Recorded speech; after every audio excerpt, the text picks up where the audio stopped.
واذا تبون نتكلم بالمنطق، منطق ان الدولة توقف توظيف اولادها، هذا منطق. اعطوني دولة بالكرة الارضية عيالها ممنوعين من التوظيف. تبون المنطق؟ المنطق لما الحكومة تدز لكم برنامج عمل الحكومة اليوم وتقول لكم ابي اناقشه وانتم ما شفتوه، لكنها ترفض مناقشة تقارير محطوطة على جداول المجلس. هذا المنطق؟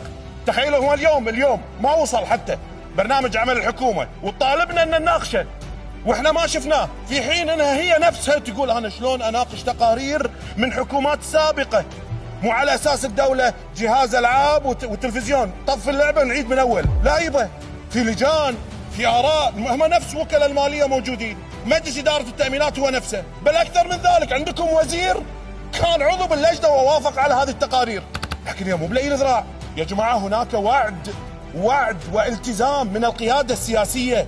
هني على القاعة وقف وزير المالية وتعهد، لذلك لا حد يقول احنا عطينا الحكومة اللي فاتت فرصة، لا، عطينا فرصة لانه وقف هني وتعهد. انتي اليوم تبي تناقش برنامج عملكم اللي احنا ما شفناه، لكن مرفوض ان الامة والشعب يناقش تقارير هي وعود من القيادة السياسية اصبحت استحقاق للناس، وكأن الفلوس اصلا ادخلت جيب الناس.